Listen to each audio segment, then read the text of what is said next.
Pakistan cricket team का ये हाल क्यों हुआ है, इसके हवाले से पाकिस्तान के नंबर 1 टीम होने के दौर के हेड कोच मिकी आर्थर ने वजाहत दी है। उन्होंने उन वजूहात का जायज़ा पेश किया है कि दरहकीकत पाकिस्तान क्रिकेट टीम की ज़वाल की वजूहात क्या हैं, और उनके इस बयान के एक हिस्से को बाद यूट्यूबर बहुत ज़्यादा उछाल कर पेश कर रहे हैं, जो कि उनका वतीरा है। लेकिन उसका दूसरा पहलू जिसके ऊपर कोई बात ही नहीं कर रहा, उसके ऊपर भी बात करनी चाहिए। दोनों चीज़ें बात करते हैं इस रिपोर्ट में। और अहम चीज़ ये है कि हम जिस खिलाड़ी को, जिस कोच को, जिस टीम को या जिस भी चीज़ को अपने ज़ाविये से देखते हैं, हमें वो वैसी ही दिखती है। बाज़ लोग मिकी आर्थर को पाकिस्तान टीम का नंबर 1 कोच कहते रहे हैं, हेड कोच कहते रहे हैं। अगर आप T20 फॉर्मेट के एतबार से देखें, ICC चैम्पियंस ट्रॉफी 2017 जीतने के एतबार से देखें, तो ये बिल्कुल सही लगता है। लेकिन अगर मिकी आर्थर का दौर देखें टेस्ट फॉर्मेट में, या फिर उसके अलावा एशिया कप में बुरी तरह हारे, वर्ल्ड कप 2019 में बुरी तरह हारे, तो इस तरह फिर लगता है कि मिकी आर्थर एक आम कोच थे। ये हमारा ज़ाविया होता है। तो मेरे कहने का मकसद ये है कि हम जिस पहलू को, जिस बयान को, जिस अंदाज से देखते हैं, हमें वैसा ही दिखने लगता है। अब मैं आपको जो चीज़ बताने जा रहा हूँ कि मिकी आर्थर ने जो कहा है, दर हकीकत उनके 2 से 3 मेन वजूहात जो बयान किए हैं, वो उन्होंने ये किए हैं कि एक तो मसला ये है कि पाकिस्तान के चंद प्लेयर, जिसको बहुत ज़्यादा उछाला जा रहा है, जो पाकिस्तान टीम के खैर खा नहीं हैं, वो इस बात को ज़्यादा उछाल रहे हैं कि कुछ प्लेयर्स की मीडिया हैप बहुत ज़्यादा क्रिएट की जाती है। यानी कि PR पैकेज से आप कह सकते हैं कि कुछ खिलाड़ियों को बहुत ज़्यादा हाईलाइट किया जाता है, और ये खिलाड़ियों के लिए नुकसानदेह होता है, क्योंकि खिलाड़ी ख़ुद को उस मकाम से ऊपर समझने लगते हैं दर हकीकत जहाँ होते हैं। यानी अगर खिलाड़ी की जो काबिलियत है वो ख़ुद को उससे ऊपर समझने लगता है मीडिया हैप की वजह से। ये उनका कहना है, और ये बाज़ औक़ात बिल्कुल सही होता है। लेकिन साथ साथ उन्होंने और चीज़ें भी बयान की हैं। ये तो एक नुक्ता पेश किया है जिसको ज़्यादा हाईलाइट किया जा रहा है, लेकिन इसके साथ साथ और चीज़ें बताई हैं और हल भी बताया है। और जो वजूहात हैं उनमें सबसे ज़्यादा ये कहा गया है कि जो सिलेक्शन में गैर मुस्तकिल मिजाजी है, ये एक बड़ी वजह है कि आपकी सिलेक्शन के अंदर गैर मुस्तकिल मिजाजी है, कभी किसी को खिला रहे हैं, कभी किसी को खिला रहे हैं, तो इसकी वजह से टीम डिस्टर्ब है। उसके बाद एनवायरनमेंट, वो मैंने पहले बताया कि पहले एनवायरनमेंट ऐसा था टीम का कि सारे खिलाड़ी एक दूसरे के साथ कोऑपरेट करते थे, एक दूसरे के ख़िलाफ़ बात सुनना तक पसंद नहीं करते थे, और वो एनवायरनमेंट चेंज किया। ज़का अशरफ ने आकर टीम में फूट डाली, हर किसी को कप्तानी का लालच दिया, तो ये एक दूसरी रीज़न है। और तीसरी ये कि एडमिनिस्ट्रेशन का जो मसला है, रोल है, उसको उन्होंने कलीदी किरदार अदा किया है कि बार बार चेंजिंग से टीम का एनवायरनमेंट चेंज होता है, और ये की रोल है। क्योंकि आपने देखा होगा कितने चेयरमैन चेंज हुए हैं, कितने सिलेक्टर्स चेंज हुए हैं, तो इसका इम्पेक्ट पाकिस्तान क्रिकेट टीम के माहौल पर, प्लेयर्स की सोच के ऊपर, उनकी जहनी सेहत के ऊपर पड़ता है। क्योंकि बाज़ औक़ात खिलाड़ी डिस्टर्ब हो जाते हैं कि अब नया चेयरमैन आ गया है, ये पता नहीं क्या प्लानिंग लेकर आएगा, नया सिलेक्टर आ गया है, नया चीफ सिलेक्टर आ गया है, किसी को किसी से मसला है, किसी को किसी से मसला है, तो इसका बहरहाल असर पड़ता है।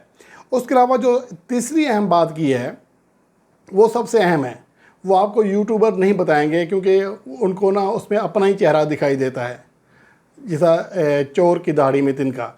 उनका ये कहना है कि जब आप खामखा किसी को तनकीद का निशाना बनाते हैं और उसका इंतहाई ज़्यादा नेगेटिव असर पड़ता है टीम के ऊपर भी, प्लेयर्स की कारकर्दगी के ऊपर भी, कि यानी कि तनकीद बराए तनकीद जब होती है, और हमारे यहाँ तो माशाल्लाह माहिर हैं तनकीद बराए तनकीद करने के। तो ये चीज़ें हैं जो मैं आपको साल से बताता आ रहा हूँ कि भाई ये हमारे प्लेयर्स हैं, ये परफॉर्म कर रहे हैं, और इनकी परफॉर्मेंस में मुस्तकिल मिजाजी नहीं है। और पाकिस्तान टीम के जो वजूहात हैं, देखें एशिया कप 2022 का हमने फ़ाइनल खेला और नाकाबिल शिकस्त थे, इंडिया को हराया था। उसके अलावा आप देख लें कि T20 वर्ल्ड कप 2021 का सेमीफाइनल खेला, फेवरेट थे, तमाम मैचेस जीत कर आए थे, और ये पहली बार हुआ था कि पाकिस्तान टीम राउंड मरहले में नाकाबिल शिकस्त होकर सेमीफाइनल में पहुंची थी। अगले T20 वर्ल्ड कप का फ़ाइनल खेला, उससे पहले न्यूजीलैंड में ट्रायंगुलर सीरीज़ जीती।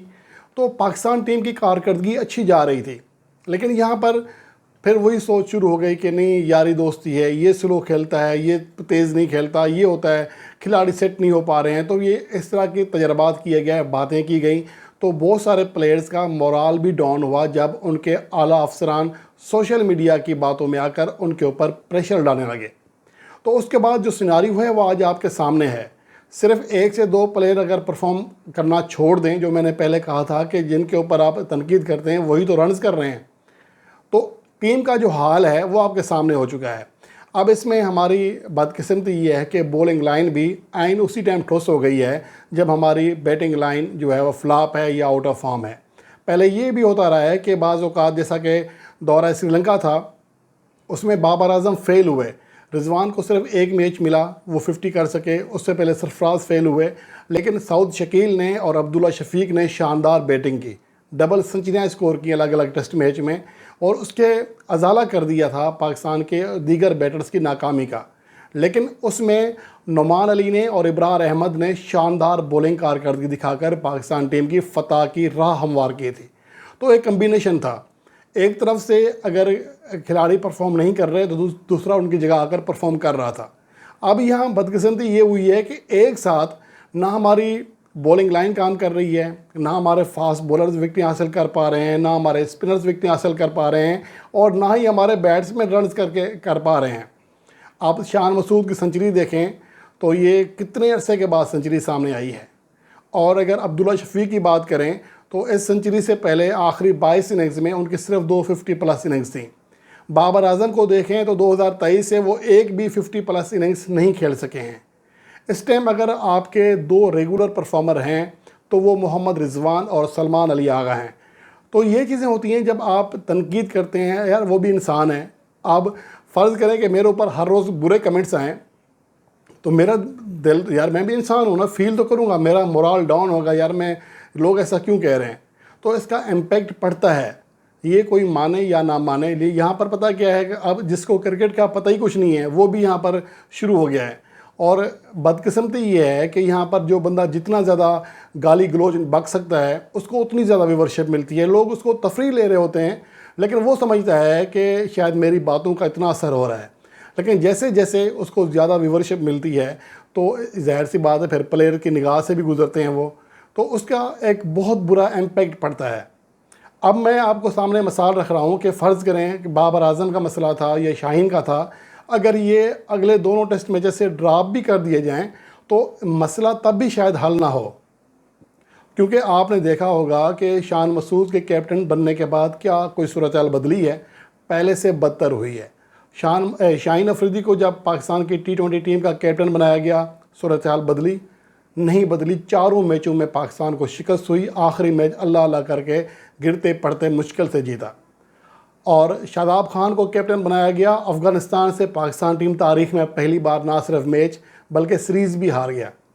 तो ये सारे तजर्बात थे जो मैं बारहा कह रहा था कि यार ये चीज़ें ना की जाएँ।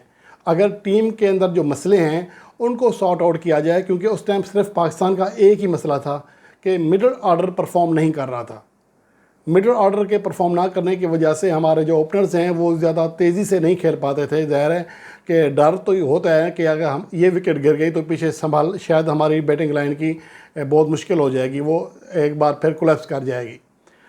हमारा मसला मिडल ऑर्डर सेट करना था, हमारे ओपनर सेट थे, हमारे बॉलर सेट थे, लेकिन हमने उस मसले को हाईलाइट करने के बजाय, उस मसले को देखने के बजाय हमने दीगर चीज़ों को इसमें इन्वॉल्व किया। कैप्टनसी का मसला किया, ओपनर्स के ऊपर तनकीद की, फिर सैम अयूब को लेकर आ गए। सैम अयूब ने क्या किया, पाकिस्तान के लिए 20-22 T20 इंटरनेशनल मैचेस खेले हैं, कोई एक बड़ी परफॉर्मेंस दिखा लें उसकी।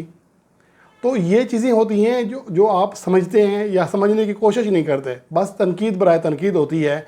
और यही कुछ मिकी आर्थर ने अपने हालिया ट्वीट में यही कहा है। लेकिन बहरहाल ये आपके ऊपर है, आप मिकी आर्थर की इस बात को किस तरह लेते हैं। जो हक़ाइक़ हैं वो मैंने आपके सामने खोल कर रख दिए हैं।